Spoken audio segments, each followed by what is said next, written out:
1959, February. Soviet Union, the Ural Mountains. A group of 9 people decides to embark on a trek to Mount Kholat-Syakhl, which translates from the local Mansi language as Mountain of the Dead. Soon, all members of the expedition will be found dead. Their bodies will bear strange injuries, with some missing their eyes and even their tongues. The bodies were discovered on an unnamed mountain pass, which the whole world would later know as Dyatlov Pass.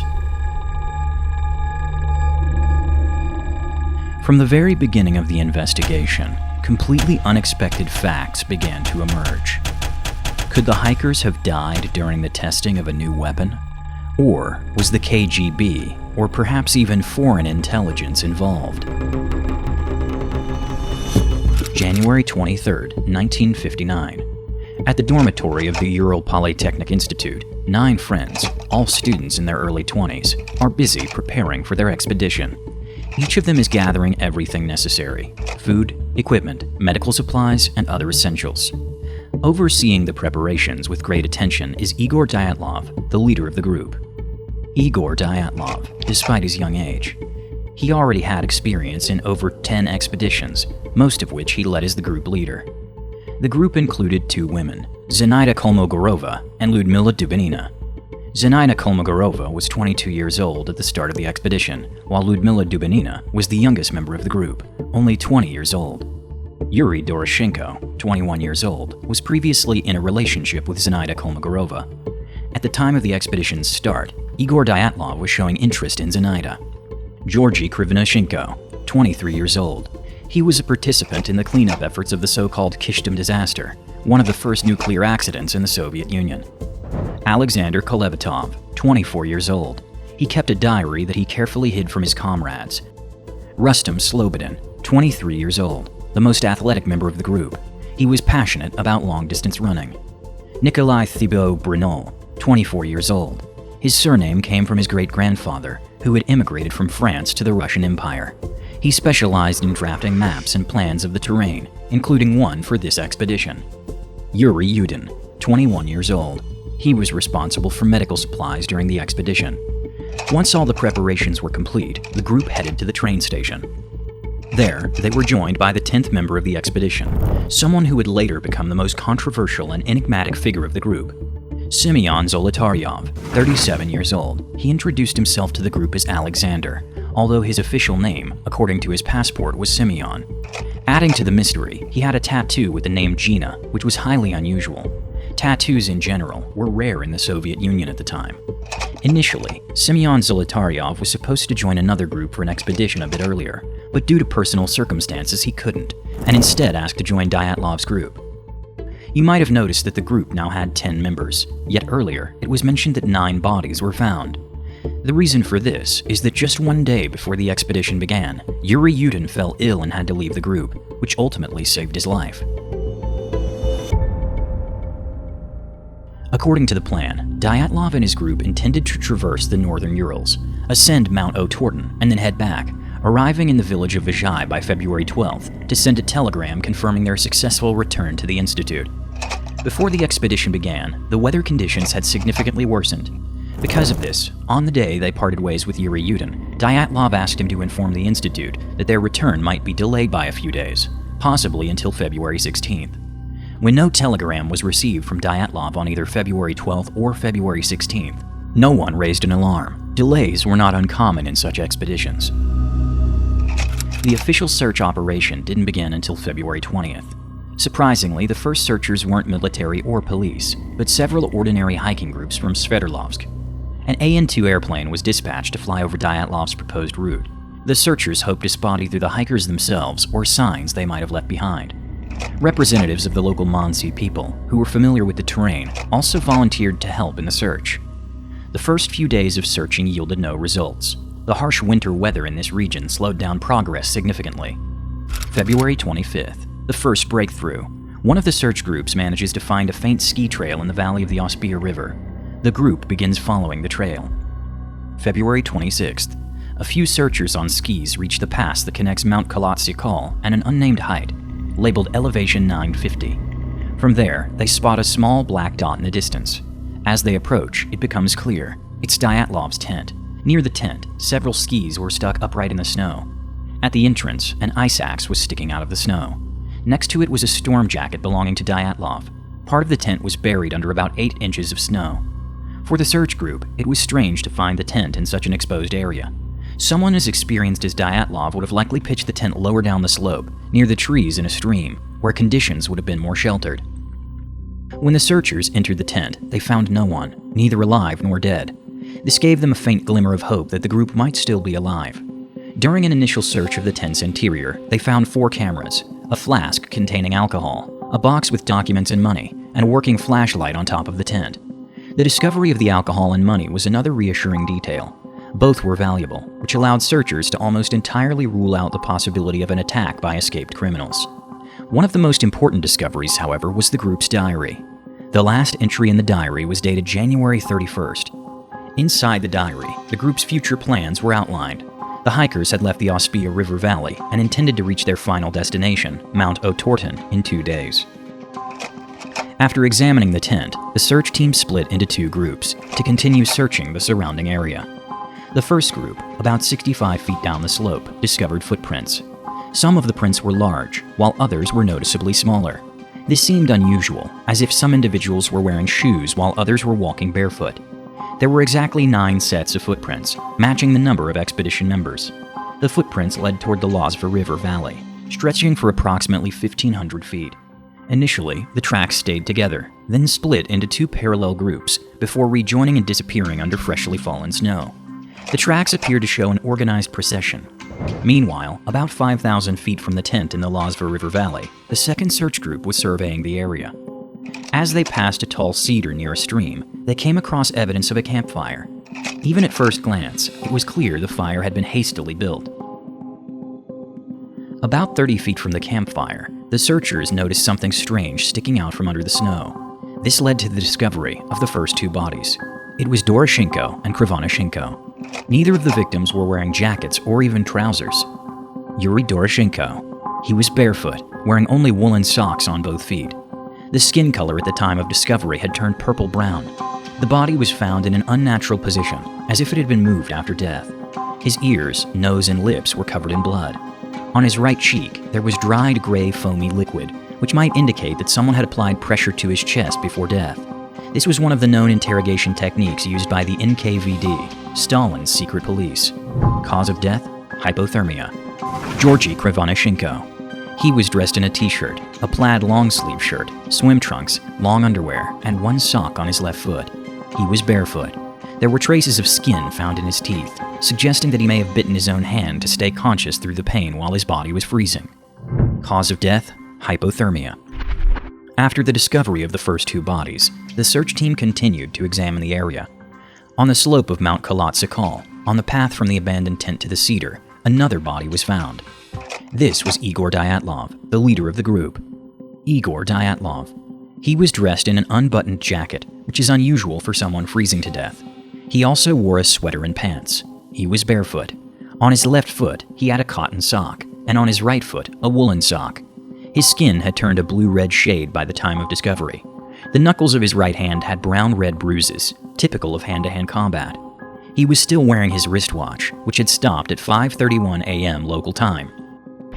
Around 2,000 feet from the cedar tree, a dog found another frozen body, a woman.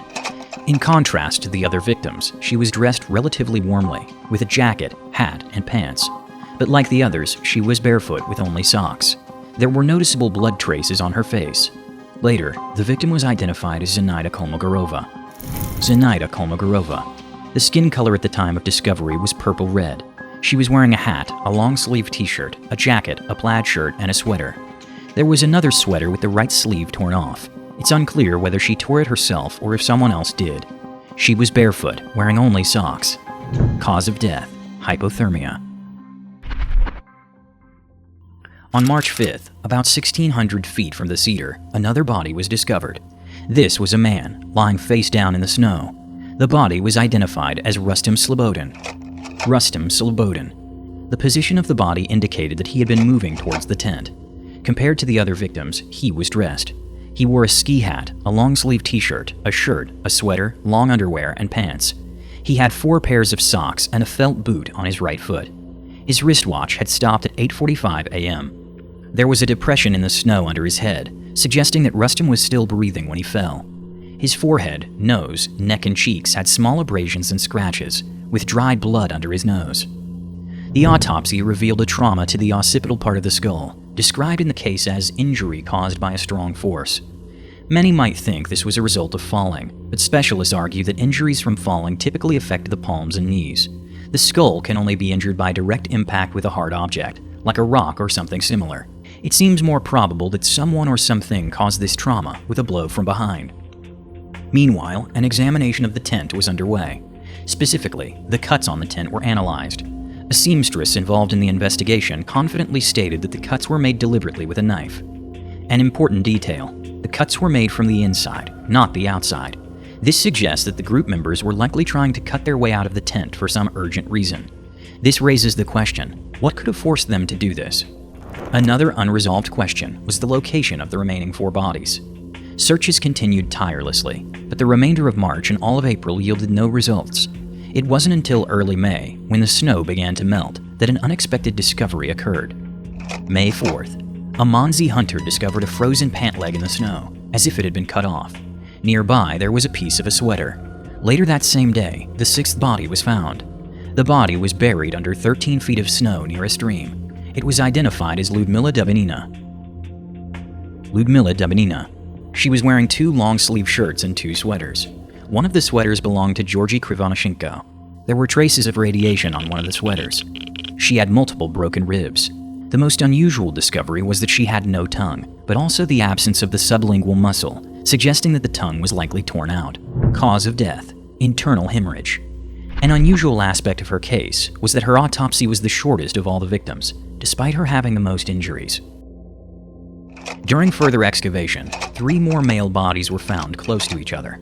They appeared to be lying together, suggesting they tried to huddle together for warmth in their final moments. These bodies were identified as Zolotaryov, Kolevatov, and Thibaut Bruno. Semyon Zolotaryov: clothing, 2 hats, scarf, 2 shirts, sweater, coat, pants, leather handmade boots known as burqa. Zolotaryov was quickly identified by his tattoos. However, an interesting fact is that Semyon's parents claimed their son never had any tattoos. The tattoos themselves were very strange, consisting only of sets of letters with no apparent logic. The most unusual discovery was a camera found around his neck.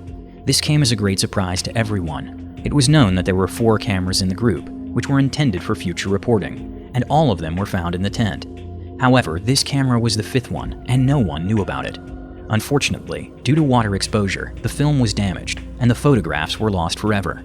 But this discovery raises many questions. Why didn't Semyon mention this camera earlier?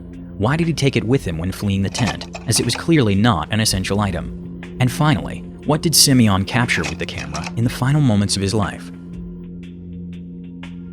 Like Ludmila, Semyon also had multiple rib fractures and internal bleeding, as well as bleeding in the pleural cavity, indicating that Semyon was still alive when he sustained the injuries, and they were inflicted under the influence of great force. Alexander Kolevatov. He was wearing a ski jacket which was open, 2 shirts, 2 sweaters, trousers. Radiation traces were found on one of the sweaters and the trousers. Alexander had a broken nose and a deformed cervical vertebra. There was also an open wound on his ear, which resembled a wound inflicted during a fight. One of the characteristic techniques used by special forces for killing involves a similar type of strike. Nikolai Thibaut Bruno. He was also well dressed. Woolen hat, 2 shirts, woolen sweater, jacket, woolen gloves, trousers, woolen socks, valinki, felt boots. He had a deep depressed skull fracture. The forensic expert excluded falling and the possibility of hitting a stone as the cause of the injury. Such a trauma was again attributed to impact of great force. Moreover, after receiving these injuries, Nikolai would not have been able to move on his own, so he was either carried or dragged to the location of his death. In the end, 6 out of 9 deaths in the medical examiner's reports were listed as deaths from hypothermia, and 3 were marked as violent. However, the term violent remains unclear. Does it refer to the influence of natural forces or human involvement? Without exaggeration, this fact puts the investigation at a standstill. Version number 1. Natural. An avalanche.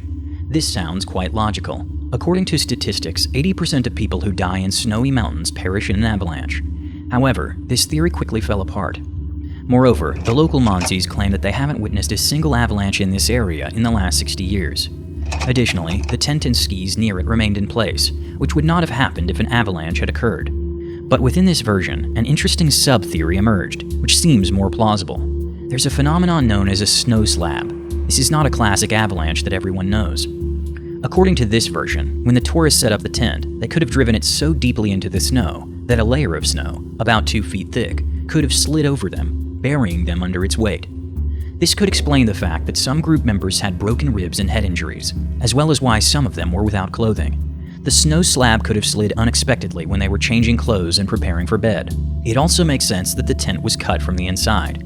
It is assumed that after the snow slab descended, the group cut the tent open to escape. Those members of the group who were injured were lowered down to the creek and tried to keep them warm as best as they could, which explains why they were found with the most clothing on. Meanwhile, the rest froze while attempting to find their way back to the tent. This explanation sounds more plausible. However, there are still several questions. Why were different members of the group found on opposite sides of the tent? Why were the belongings inside the tent undamaged by the avalanche, but the avalanche was still able to cause rib injuries to the tourists? And why, in this case, were several victims found without their eyeballs? And why was Ludmila Dubinina's tongue ripped out? Version number 2. Attack by the Monsee people. The main idea of this version was that the Dyatlov group had entered a sacred place for the Monsee people, desecrating it, which led to the Monsee attacking them. However, it was later revealed that the Monsee do not have many sacred places, and Mount Halakshal was never considered one of them. Furthermore, their nearest settlement is located about 60 miles from the tragedy site. The fact that the tent was almost completely cut from the inside virtually rules out the attack theory. Another contradiction to this version is that members of the Monsee tribe were among the first to go on the search for the group. Version number 3. Radiation, secret tests, and UFOs. This version is not the most obvious, and appeared after the case was officially closed. However, it does contain some interesting details. A request was made by the investigator in the case for an additional physical technical examination to identify traces of radiation on the bodies or clothing of the deceased.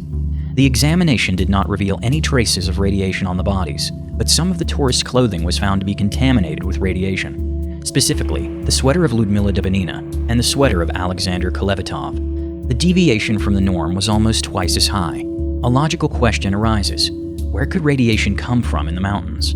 Proponents of this theory claim that on the night of the incident, specifically from February 1st to 2nd, bright fireballs were seen in the sky above the area, which eventually disappeared into the air. This theory is also supported by one of the last photographs taken by the group. Naturally, the quality of cameras back then was nowhere near as advanced as today, but it's clear that the photo was taken at night, and the object on the left closely resembles the fireball described by witnesses. After this, the group of supporters for the theory split into 2 camps. The first group argued that the authorities were conducting tests of new secret weapons in such remote mountains to keep them hidden, and that the injuries sustained by some of the group members were a result of the shockwave from these weapons, while the radiation was a logical residual effect of the tests. The second group claimed that the circles in the sky were nothing more than UFOs.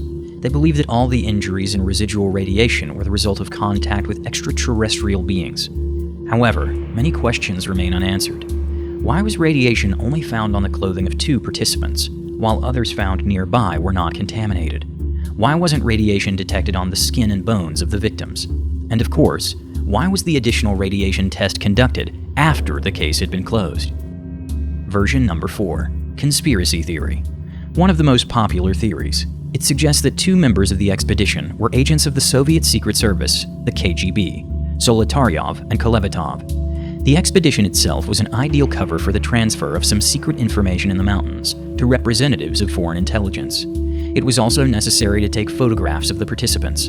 The theory posits that the materials in question were related to the Soviet nuclear program. According to this theory, the idea was that foreign intelligence would genuinely believe the information was valuable, but in reality, it was disinformation, and the entire operation was meticulously controlled by the KGB. Whatever the case, it's clear that something went wrong. The theory suggests that foreign agents realized they were being deceived and decided to eliminate the entire group. Their plan was to force the group outside and let them freeze to death, making the deaths appear natural. However, something went wrong, and part of the group fought back, which explains the rib and skull fractures. Those injuries from the application of great force. It also makes sense that Zolotaryov and Kolevatov were found near each other, as they likely tried to resist. Furthermore, Ludmila Devanina, found near them, was missing her tongue, which seems to point to the involvement of foreign agents. The camera found on Zolotaryov's body supports the theory that, as a KGB agent, he was tasked with taking photos of special agents. Another interesting fact that reinforces the idea that Zolotaryov was a KGB agent is the way his name was recorded on the collective grave of the group members. He is listed as Zolotarev AI, using the name Alexander, which he introduced himself with on the day the group met, even though his passport identified him as Simeon. On his personal gravestone, however, his name is listed as Zolotaryov Simeon Alexeyevich, exactly as it appears in his passport. This discrepancy is certainly suspicious. Indeed, the theory about Zolotaryov being a KGB agent has led some to believe that the inexplicable combination of letters in his tattoos could be a code known only to other agents. Supporters of this theory argue that the lack of direct evidence only demonstrates the professionalism of the foreign agents involved. However, the absence of clear evidence primarily highlights the lack of proof, rather than confirming the validity of the KGB agent theory. Without solid evidence to support such a claim, it remains speculative and inconclusive. While the theory is intriguing, it doesn't provide a definitive answer to the mystery of the Dyatlov Pass incident. Despite all the facts and theories presented, the Dyatlov Pass case remains an unsolved mystery to this day. Nonetheless, the authorities were required to provide an official version, and it was concluded that the cause of death was a natural force that the tourists were unable to overcome. It seems that the Dyatlov Pass incident is one of those stories where there's plenty of information, but not enough to provide a clear answer about what really happened on that fateful night of February 1st, 1959.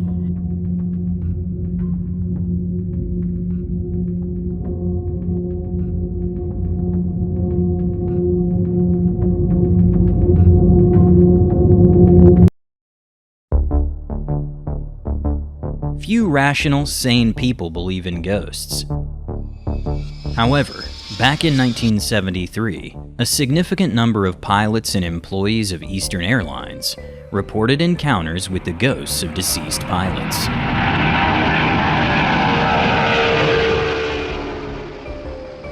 But let's go back to the beginning and try to understand where these ghosts came from. Around midnight on December 29, 1972, Eastern Airlines Flight 401, an L-1011 TriStar, en route from New York to Miami, was preparing to land at a Florida airport. The aircraft was operated by an experienced crew. At the controls was 55-year-old Robert Loft, a seasoned pilot with over 30 years of experience. Assisting him were First Officer Albert John Stockstill and Flight Engineer Donald Don Repo. The flight proceeded smoothly until the plane began its descent for landing. The captain issued the command to deploy the landing gear. The familiar sound of hydraulics engaging the gear mechanisms filled the cabin. But in that moment, First Officer Stockstill noticed something unusual. On the instrument panel before him, 2 indicator lights confirmed that the side landing gear was fully deployed. However, the third light, which signaled that the nose gear was locked in place, remained dark. A failure to deploy the nose gear could mean a belly landing, an event that might result in the aircraft breaking apart or catching fire upon impact.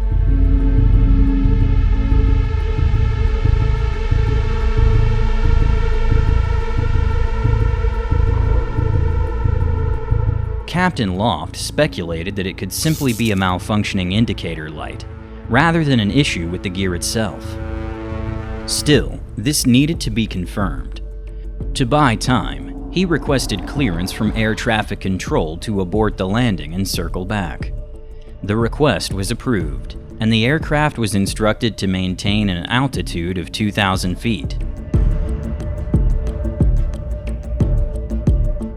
Captain Robert Loft then engaged the autopilot, and along with his crew, began troubleshooting the issue.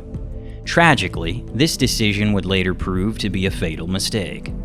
Loft, Stockstill, and Repo tried several times to retract and release the landing gear, as well as remove and reinsert the light bulb from the instrument panel. but the result remained the same. 2 lights were on and 1 was off.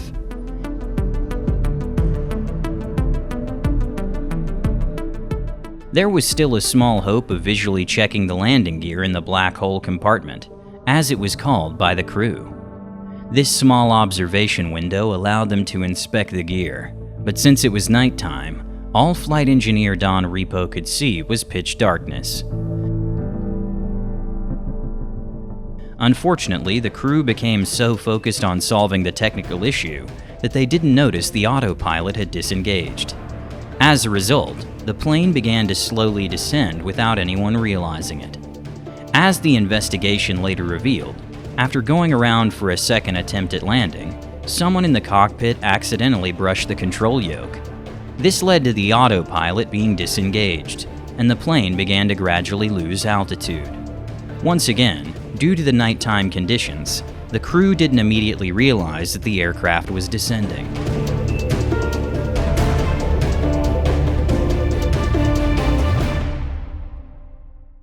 The cockpit voice recorder captured the last exchange between Captain Loft and First Officer Stockstill.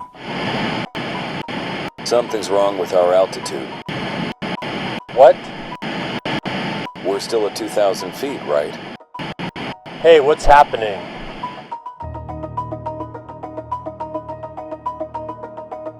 Captain Loft barely managed to pull the control yoke back, but it was already too late.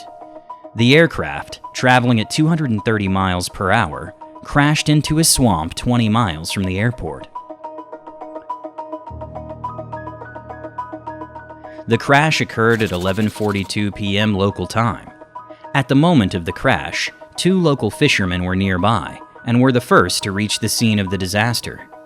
They arrived in a small boat, and one of them, Robert Marquis, helped pull survivors out of the swampy waters and transported them to the nearest road, where they could be transferred to ambulances. Thanks to his efforts, dozens of lives were saved. Later, Robert would be awarded special recognition by the airline for his bravery. Initially, 99 people were confirmed dead in the crash, including 5 crew members, all 3 pilots and 2 flight attendants, and 94 passengers.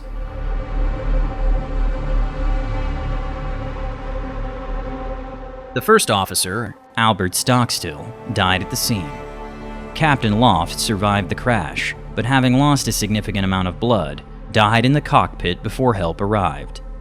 Flight engineer Donald Don Repo also survived and awaited rescue, but sadly passed away in the hospital. 77 passengers and 8 flight attendants survived the crash.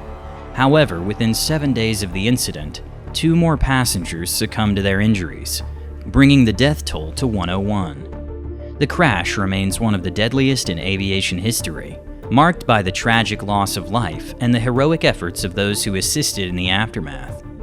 And finally, the most tragic discovery was that the only malfunction during the ill-fated flight was the indicator light itself. It had simply burned out, and all the landing gear had indeed been deployed and locked in place. Had the pilots realized this sooner, the plane would have landed safely at the Florida airport without incident, and 101 lives would have been saved. But what happened, happened. The cost of that fateful light bulb was just $12.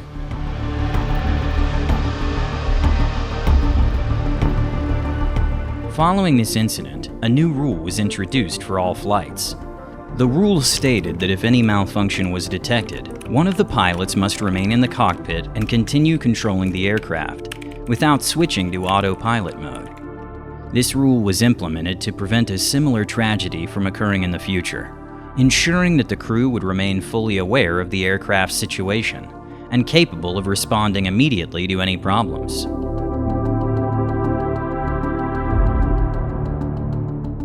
Soon after the tragic crash of Flight 401, flight attendants and pilots from Eastern Airlines began noticing something strange during flights on other L-1011 TriStar aircraft.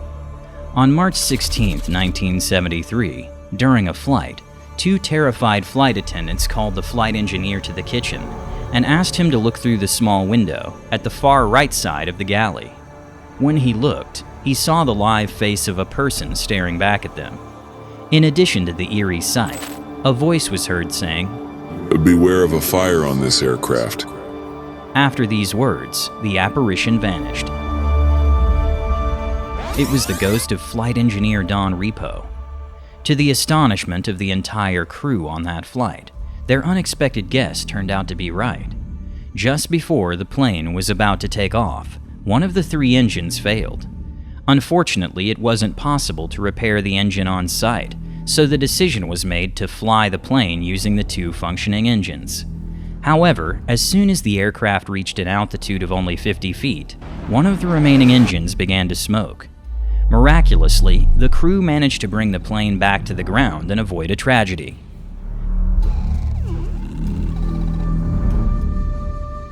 Afterward, the crew recalled the ghost's warning words, but they all agreed it was just their imagination or a coincidence.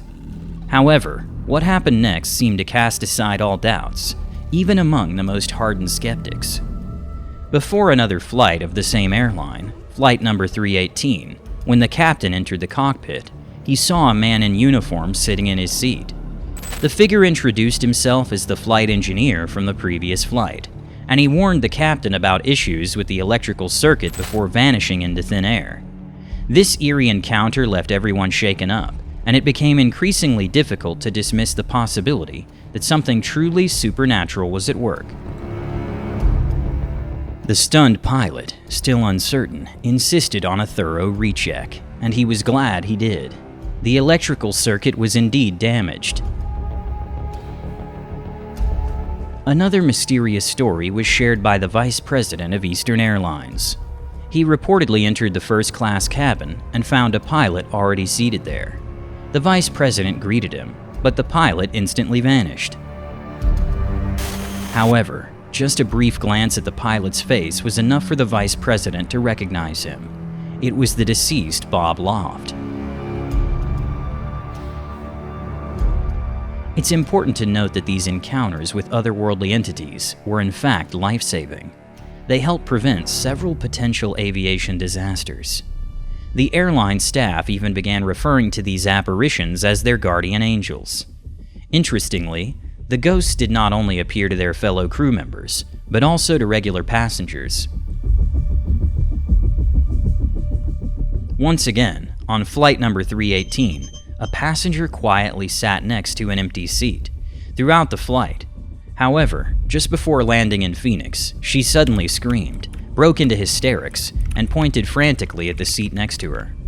She incoherently explained that just a moment ago, a man had appeared out of nowhere in that seat, but he had disappeared as quickly as he came.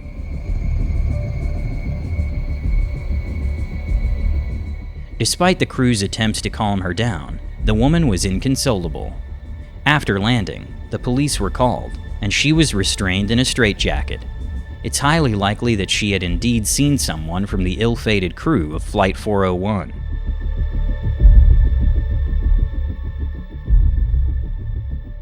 These strange events continued for about a year and a half. Initially, the management of Eastern Airlines tried to suppress the stories, but word slowly leaked to the press. To prevent the matter from gaining more attention and damaging their reputation, the airline's leadership took action. During an internal investigation, they uncovered something that was hard to believe. This discovery became their only lead in resolving the situation, and as time showed, it was the key to ending the eerie occurrences. The airline eventually decided to replace all the parts of the L-1011 TriStar fleet that had come from the wrecked Flight 401. Specifically, they removed the seats, instruments, and other components from the doomed plane. After these replacements, the haunting encounters ceased. Many believe that the spirits of the lost crew members had been somehow tethered to the remains of the aircraft. With these parts removed, the ghosts were no longer seen. The crucial detail was that the surviving parts and components from Flight 401 had not been properly decommissioned. Many of these parts were still in good condition, and in the interest of saving costs, the airline decided to install them in other aircraft of the same fleet. The majority of the salvaged parts, particularly the radio electronic and galley equipment, Yes, the very same equipment in which the flight attendants had seen the ghostly face ended up on another L-1011 TriStar, flight number 318. And by a strange twist of fate, this particular aircraft became the site of the most frequent and unsettling supernatural occurrences. Another intriguing fact is that this kitchen equipment was located near the black hole compartment, the very place where flight engineer Don Repo had been trapped after the crash, and where it seemed his spirit lingered. This eerie connection between the equipment and the apparitions has led many to speculate that the restless spirits of the lost crew were somehow bound to the parts of the destroyed plane. When those components were installed on Flight 318, the hauntings began again.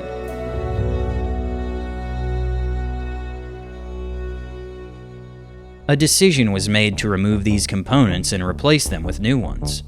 And this indeed yielded results. After the parts were replaced, none of the ghosts were ever seen again on any aircraft. It seemed that some fragment of the crew from Flight 401 remained forever tied to those parts. They may have felt responsible for what had happened to their flight, and in their spectral form, they tried to help and warn other planes from suffering a similar fate. It's worth acknowledging that their efforts were not in vain. They indeed prevented several potential disasters and saved hundreds of lives. Despite the tragic end to their own journey, the spirits of Flight 401 seem to play an unexpected role in safeguarding future flights, a strange and poignant chapter in aviation history. The story itself became so popular that a TV series and a film were later based on it.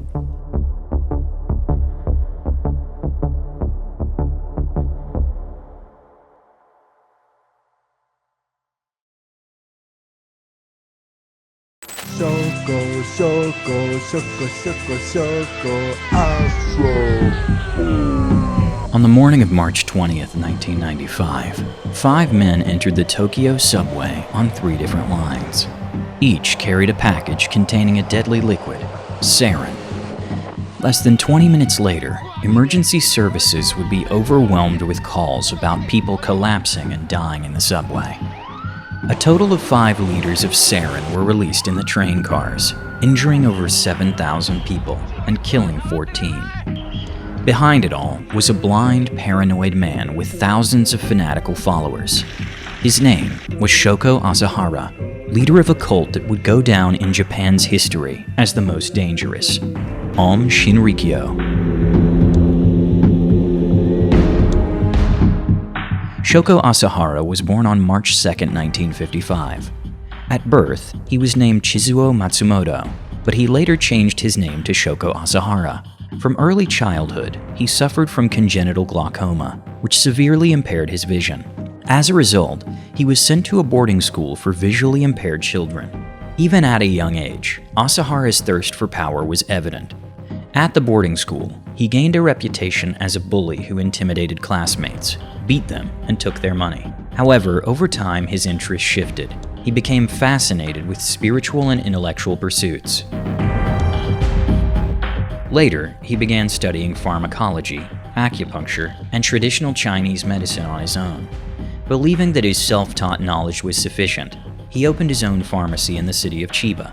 His main products were Chinese herbal medicines, which brought him his first substantial earnings. However, in 1982, it was discovered that the medicines he sold were counterfeit, and that Asahara had no license to distribute them. He was arrested and later released after paying a fine of 200,000 Japanese yen. Bankrupt and disgraced, Shoko Asahara grew to despise the Japanese government and political system. He began his spiritual search while working various odd jobs to support his family. In his free time, he studied different religious teachings, starting with Chinese astrology and Taoism. But that wasn't enough. He also delved into esoteric yoga and even Christianity. Disillusioned with traditional Japanese Buddhism, Asahara decided to create a religious doctrine free from Japanese influence. This eventually led to the founding of his own religious organization. His ambitions were enormous, but he had to start small. In 1984, already considering himself a guru, Asahara opened a small room for yoga and meditation classes in Tokyo. Initially, he called his group Om Shinsen no Kai, but later changed the name to Om Shinrikyo, which translates to Supreme Truth. For years, Asahara struggled to get the authorities to recognize his group as a religious corporation. He was unsuccessful for 5 years, but by 1989, the pressure from him and his cult members had become so intense that the Japanese government gave in. Aum Shinrikyo was officially recognized as a religious corporation. This decision would later prove to be one of the Tokyo police's most critical mistakes. With official status, Aum Shinrikyo was able to expand its influence unchecked, engaging in secretive and sometimes criminal activities. But what drew people to follow him? One of Asahara's main methods of attracting followers was his staged miracles.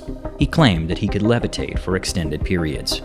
Beyond that, Asahara insisted that he had the power to cleanse people's souls of sin. He frequently prophesied about World War III and a nuclear apocalypse, claiming that only members of Aum Shinrikyo would survive. He preached that there were multiple levels of consciousness that a person could attain.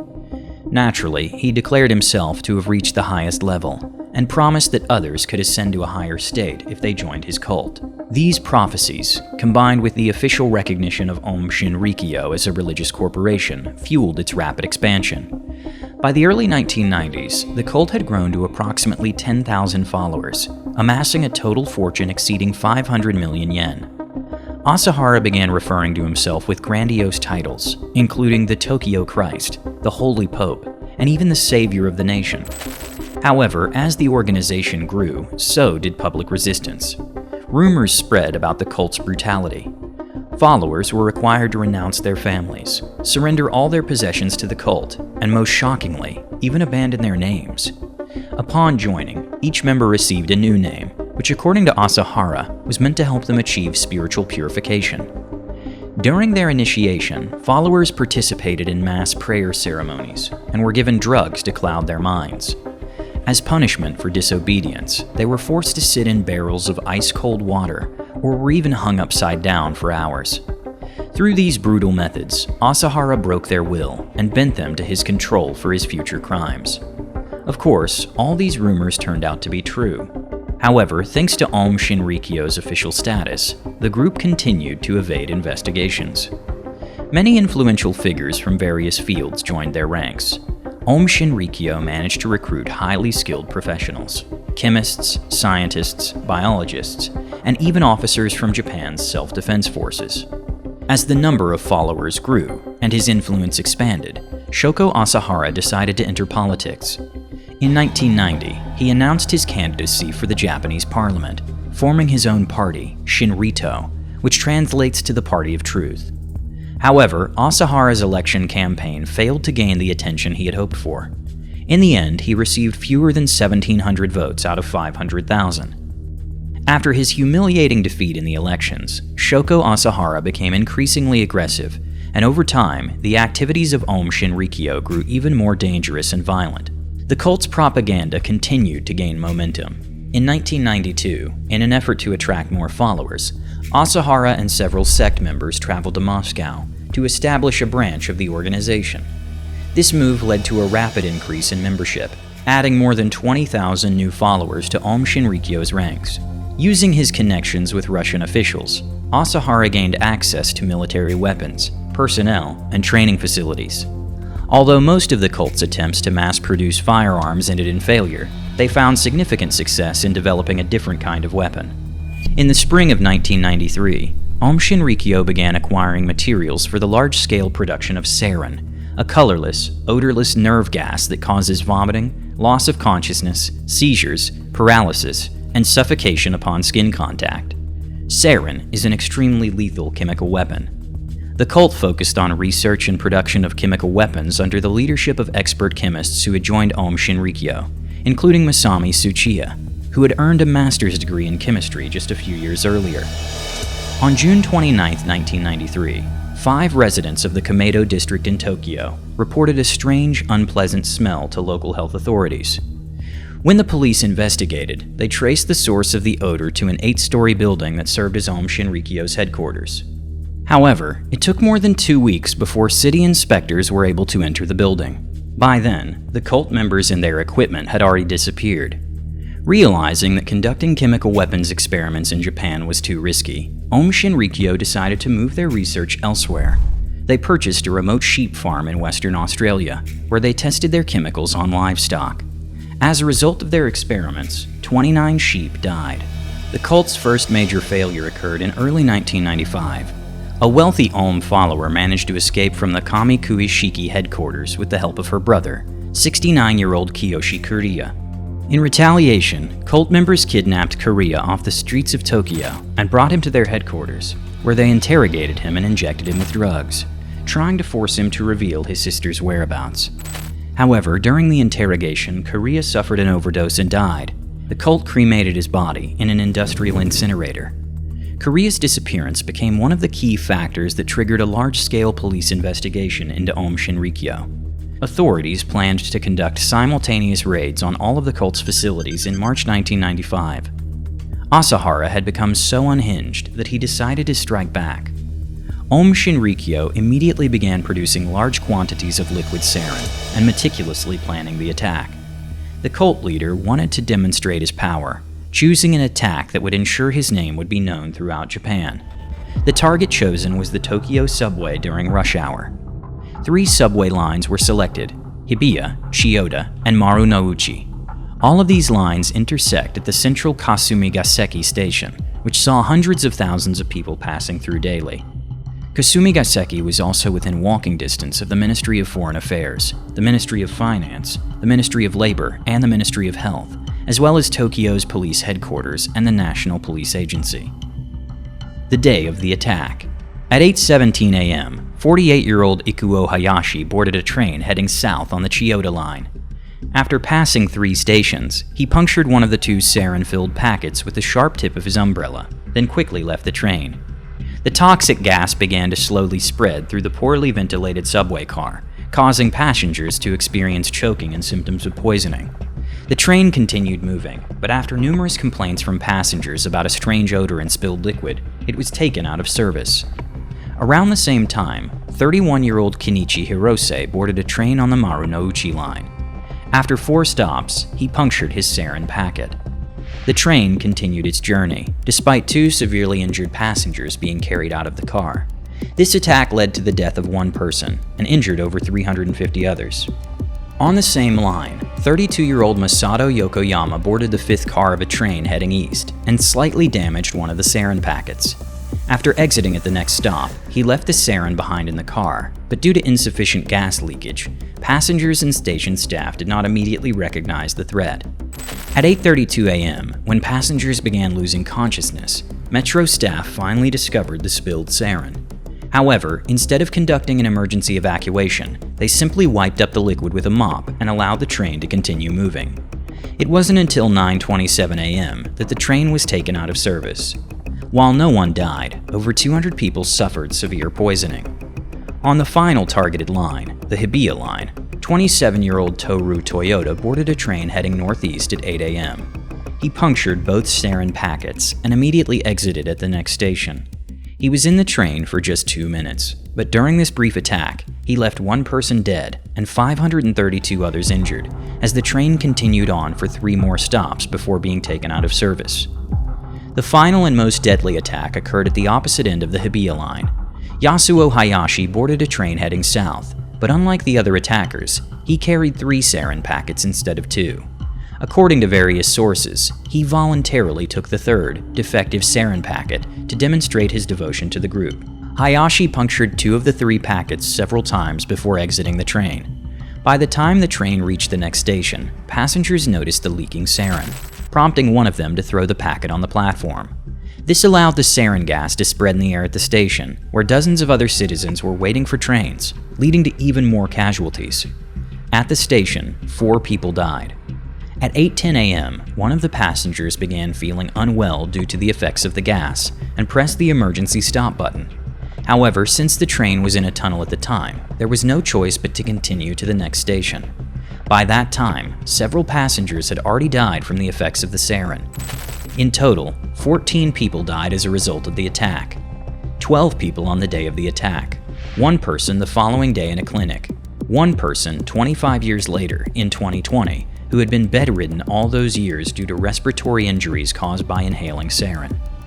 All of the cult members who released the sarin were unaffected, as Asahara had administered atropine sulfate injections to each of them before the attack, which neutralized the effects of the sarin. After the attack, media hysteria broke out, and the cult became the focus of public attention. This marked the beginning of the end for Aum Shinrikyo.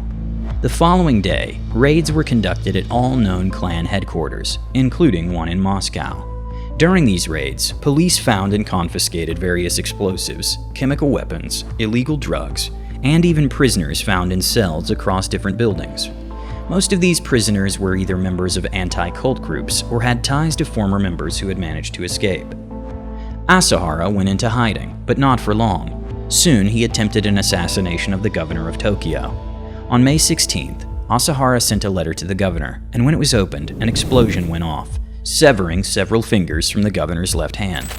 On the same day, all Tokyo special forces were placed on high alert, and a command was issued to capture Asahara at any cost. He was found hiding in one of the rooms of his headquarters, under the heavy influence of drugs, lying in his own urine. Soon, a trial began for Asahara and the Aum Shinrikyo cult, which would go down in history as the trial of the century in Japan. Aum Shinrikyo was recognized as a terrorist organization, and Asahara, along with 11 high-ranking cult members, was found guilty and sentenced to the harshest penalty, death by hanging. Despite the trial taking place immediately after his arrest, Asahara's death sentence was only carried out in 2018. During this time, his lawyers delayed the execution through numerous appeals. Asahara and his followers were eventually hanged.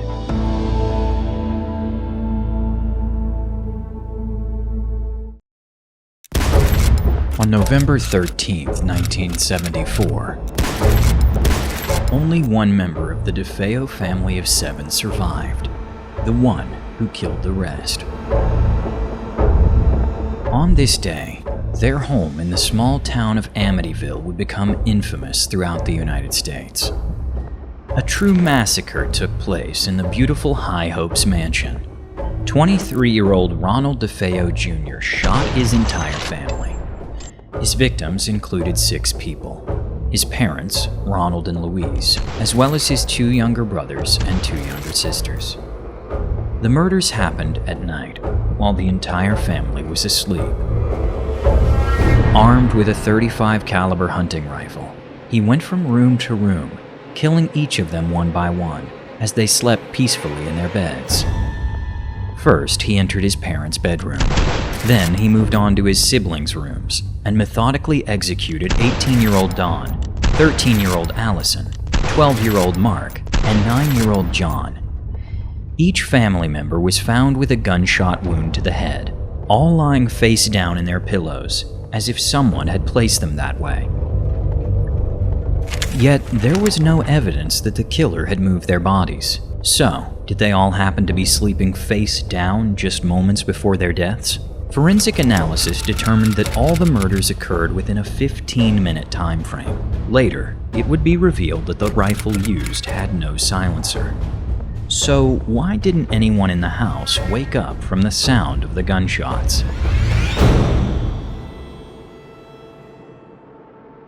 At first, investigators suspected that Ronald had drugged his relatives, but toxicology reports came back with a clear negative result. According to the manufacturer, the .35 caliber Marlin rifle produces such a deafening blast that it can be heard from nearly a kilometer away when fired.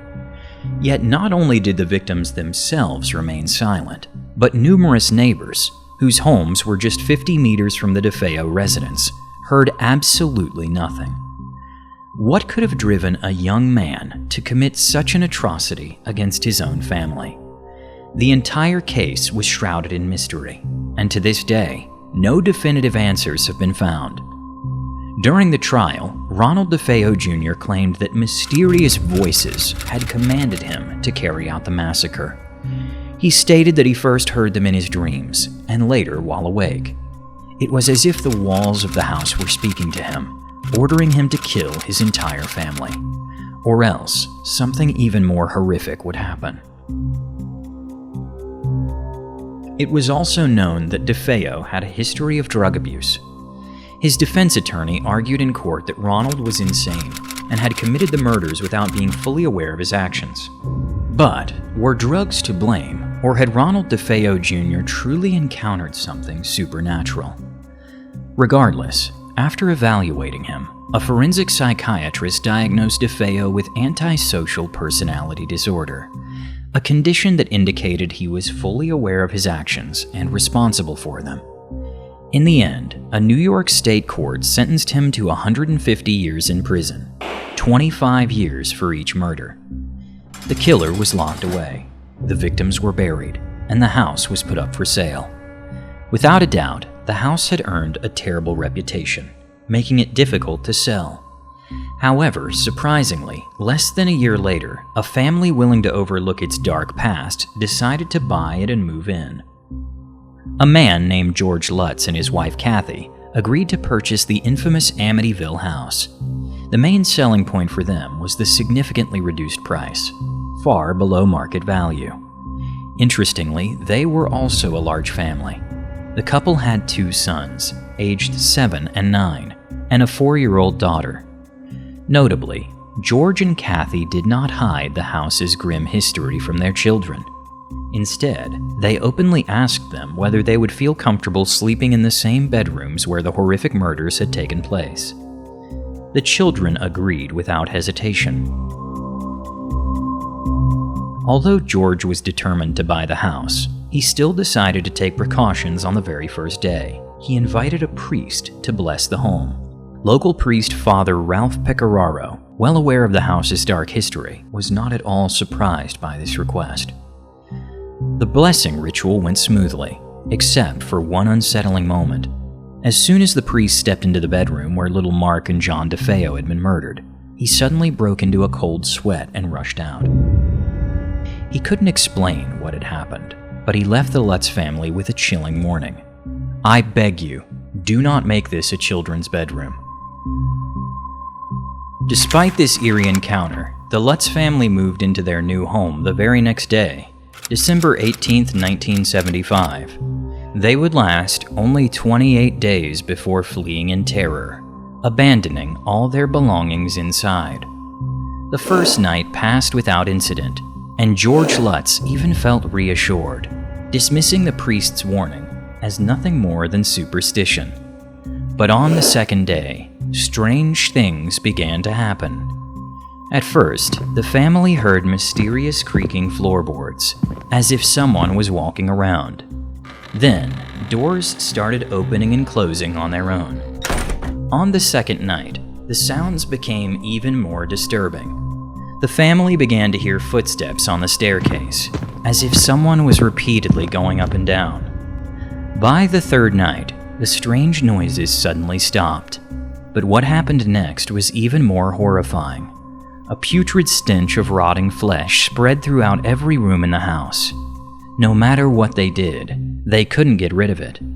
Then, one of the Lutz children claimed he had seen green slime oozing from the walls of his room. However, since there was no physical evidence, his parents assumed he was simply imagining things. But what troubled George and Kathy Lutz the most was their 4-year-old daughter, Missy. She claimed to have made a new imaginary friend named Jody. No one else could see Jody, but Missy insisted that she lived in the house with them and that they often talked about different things.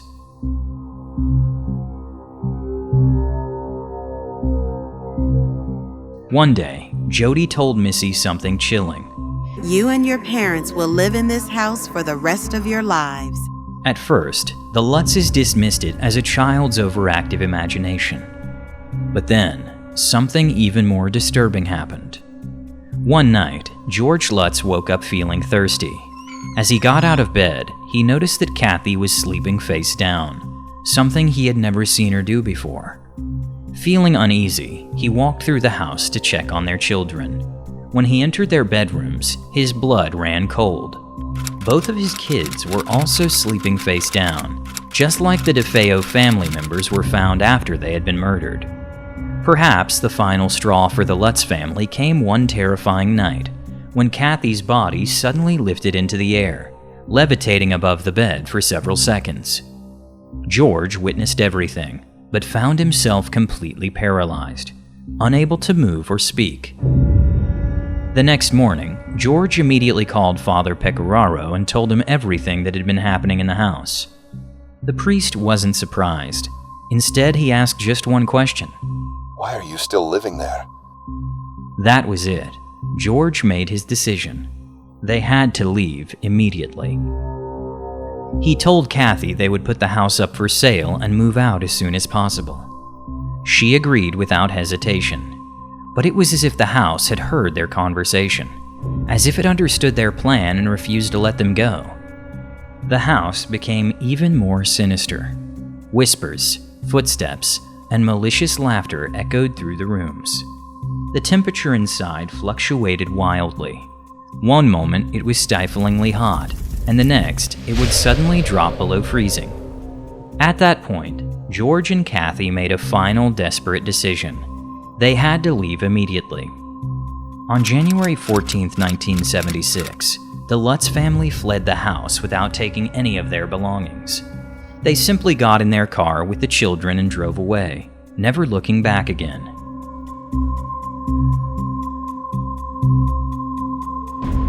Logically, the next step was to sell the house. But before putting it on the market, George Lutz decided to cleanse the home of whatever dark presence lingered inside. At the time, so-called ghost hunters were becoming popular in the US, so George reached out to the best of the best, Ed and Lorraine Warren. By then, the house had already gained a terrifying reputation nationwide, so the Warrens didn't come alone. They brought a full film crew to document the event. According to Ed and Lorraine, the moment they stepped inside, they immediately felt an evil presence, one stronger than anything they had ever encountered before. After performing a spiritual cleansing, they declared the exorcism a success, assuring the Lutzes that within a few days, all evil forces would leave the house. But it didn't work. When George returned to the house, he was immediately hit by the stench of rotting flesh.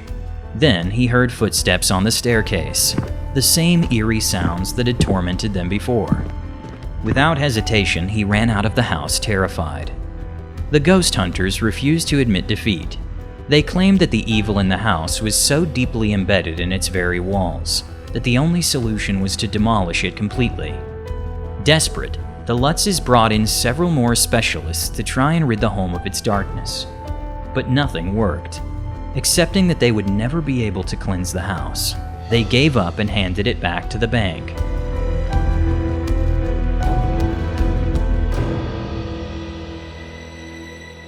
Over time, the story became so sensational that it inspired numerous books, which sold in huge numbers and gained worldwide fame.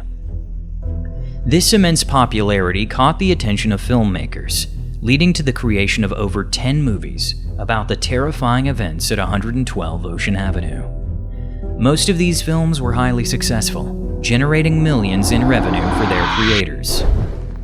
As the legend of the Amityville Horror grew, Ronald DeFeo Jr., the man who had committed the brutal murders, made a bizarre demand from prison. He insisted that he should be released, claiming that he needed to reunite with the house. DeFeo also argued that all the books and films should focus solely on him, as he believed he was the true source of the house's evil. Of course, his plea was ignored, and he remained behind bars for the rest of his life, eventually dying in prison in 2021. Despite its horrific past, the infamous house has had several new owners over the years. It has been sold 4 times, with its price increasing each time, proving that even a history soaked in blood and terror can still hold value in the real estate market. It's important to note that none of the new owners ever reported hearing strange sounds or experiencing the events that plagued the Lutz family. There were no odors, no slime, and certainly no imaginary friends. So what really happened? Could it be that the house cleansing ritual was indeed successful? Or perhaps the spirits that once haunted the home simply decided to leave the residents in peace? Another theory suggests that the Lutz family invented the entire story, possibly to profit from it by writing a book and selling the rights, making a fortune in the process. However, the truth remains elusive, and the questions surrounding the haunting of 112 Ocean Avenue will likely never be answered. What is certain is that the house in Amityville has earned a reputation that it will never lose. Over the years, its name has become synonymous with fear and mystery, and it will forever be etched in the annals of the paranormal.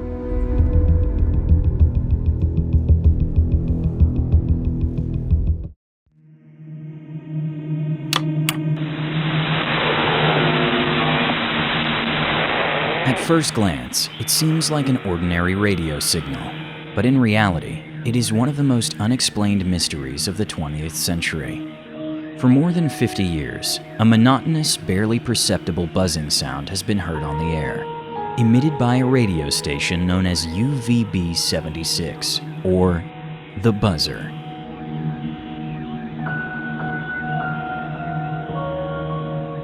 There are many hypotheses and theories surrounding this mysterious station, as its true purpose remains a secret.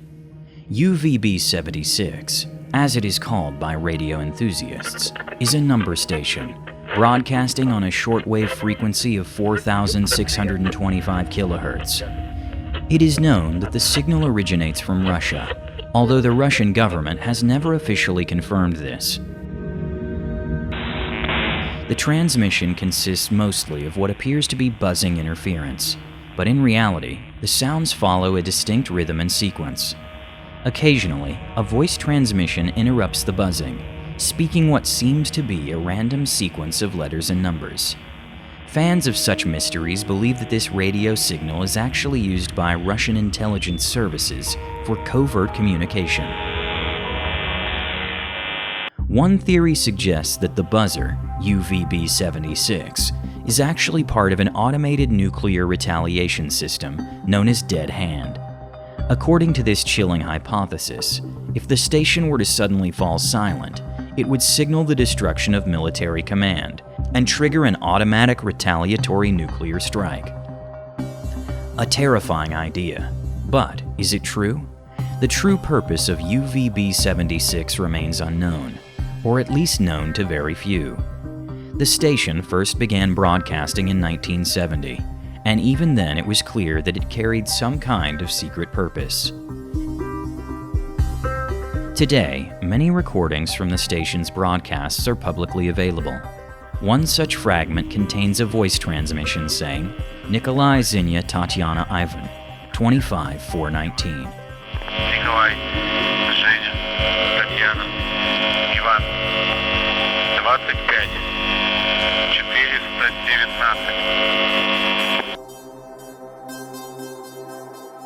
While some believe this message is part of a cryptic military code, the exact meaning remains a mystery.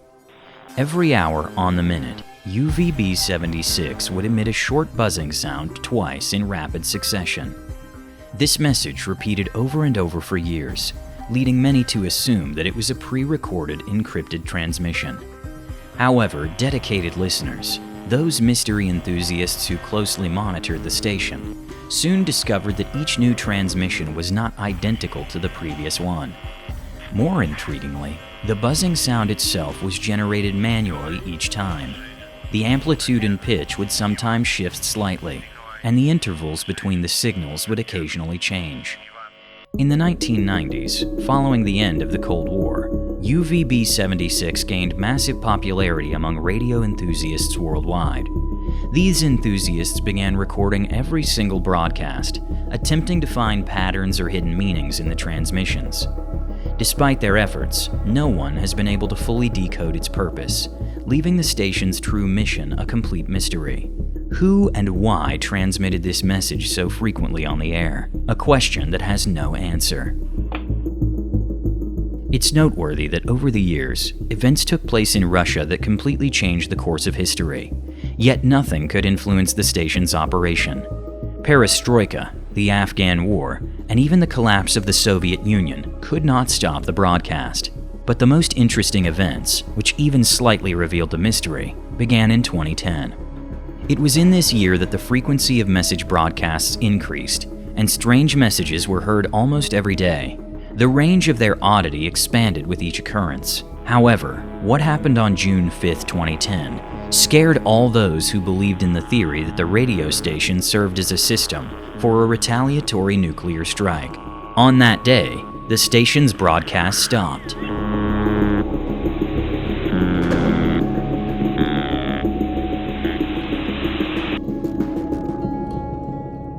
There were no announcements, no explanations, only silence. Many kept silent in anticipation of a possible nuclear strike, but nothing happened, and the very next day, June 6th, the broadcast resumed as if nothing had happened. In July, the station resumed its usual operations, but occasionally signals resembling Morse code were heard. This further suggested that the radio station was being used by the Russian military to transmit classified data. Unfortunately, the signals could not be deciphered, as although they resembled Morse code, they were not it. In August of the same year, something unusual appeared on the airwaves. After another broadcast, footsteps were distinctly heard, as if someone were walking in an empty room. A month later, several excerpts from the legendary Swan Lake played on the air. This melody is associated by many with the collapse of the Soviet Union, as it was played on local television in 1991, when a coup was happening in the country. However, nothing of the sort occurred, and soon after, on November 10th, the first major mistake by those behind it all occurred. A service conversation leaked onto the air, revealing the call signs of several communication nodes, as well as the names and ranks of certain staff members. This was the last broadcast under the call sign UVB-76. After this, the station ceased its broadcasts. At the same time, the station's signal, which was audible across the globe except in the United States, was finally pinpointed. This was not surprising considering that the military was behind it, and taking into account the history of relations between Russia and the US since the Cold War. All the direction finders pointed to a military forest near the village of Poverovo, just 19 kilometers from Moscow.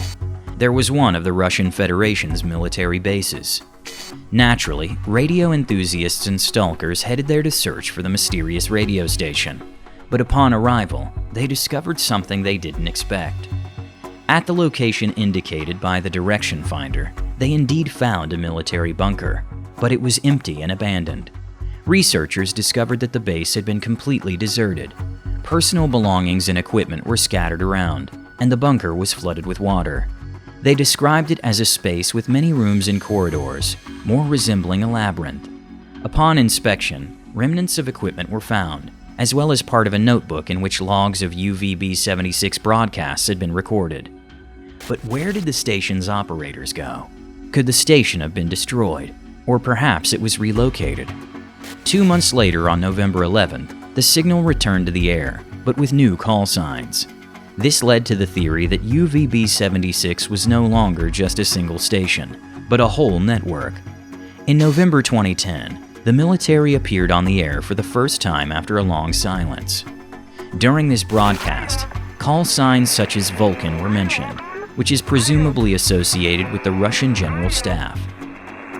Later, the station's signal was detected again. Several signs were found in the Leningrad, Pskov, and Voronezh regions, confirming the theory that the buzzer had become a network of radio stations. Despite the discovery of both the old and new signal locations, the mystery of the signal remains unsolved. Furthermore, more and more evidence points to the station being used for military purposes, but there is one inconsistency. The Russian armed forces do not recognize UVB-76 as their own, which only deepens the mystery. Who and why is this radio station transmitting signals? Even the best intelligence agencies in the world have no answer to this question. Famous agencies like MI6 and MI8 were also unable to provide a definitive answer, and when asked to present the results of their investigations, they simply stated that the radio station and its signals pose no danger. But this answer clearly didn't satisfy radio enthusiasts, who had spent all these years trying to unravel the mystery. They began to form anonymous clubs to get closer to the solution, but it seemed that each subsequent theory sounded crazier. Some speculated about a crazy radio hobbyist trolling his colleagues for decades. Another version was based on the idea of a supernatural force playing tricks on people, with all these sounds, clicks, random words, and codes. The most bizarre theory was that the signal might be coming from the future. Most, however, still lean toward the theory that this station was created during the Cold War, with military purposes in mind. UVB-76 uses shortwave, which allows its signal to travel vast distances, almost around the world. This means the frequency could very well be used for transmitting classified intelligence data, coordinating submarines, or other less peaceful purposes.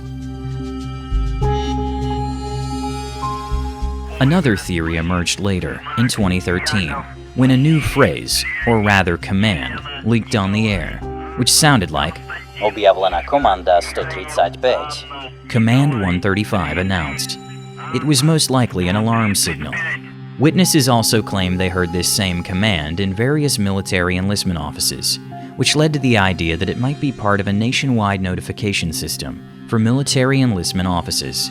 In 2017, the latest strange event occurred on the station's airwaves. On December 24th, the marker turned off, and the following recording was heard.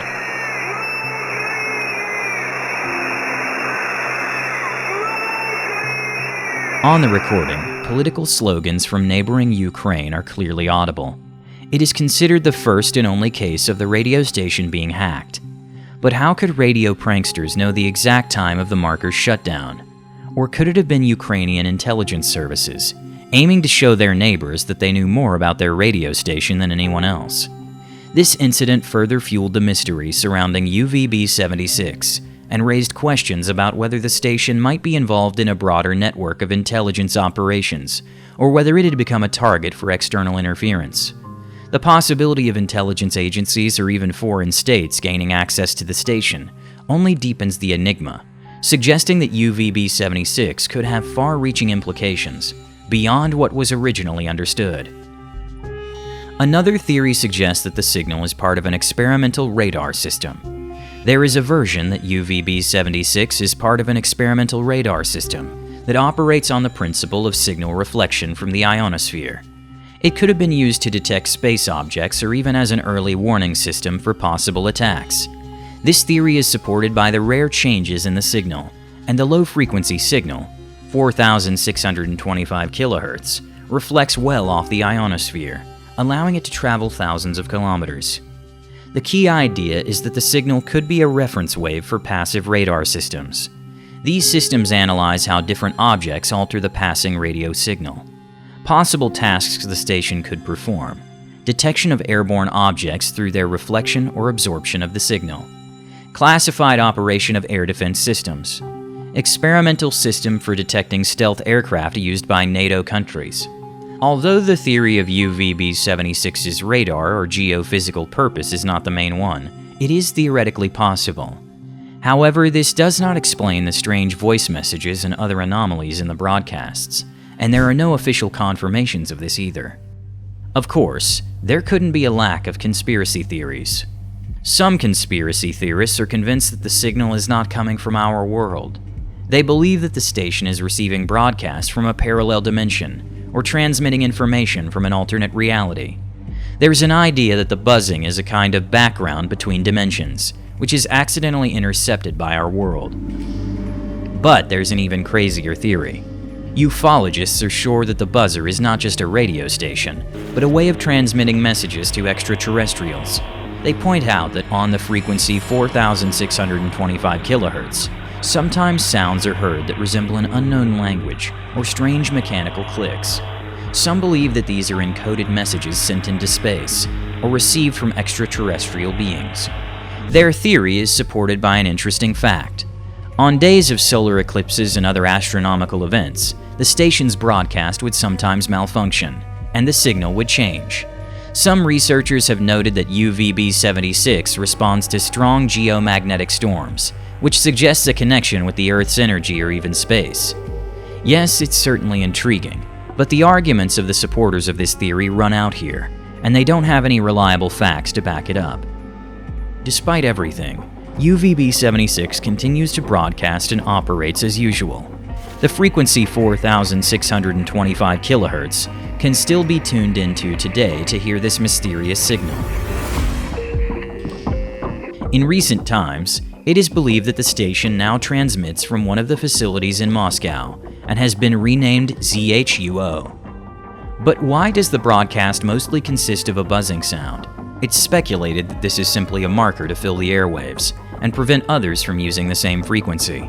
And overall, there are far more questions than answers in the story. One thing remains clear: the broadcast and its content are intended only for the recipient it is addressed to. But who that recipient is remains a mystery. Whether it's a secret spy station or a backup for a nuclear strike, we may never know. But as the phantom station continues to fill the airwaves, we remain in the dark, and mystery enthusiasts have plenty to ponder.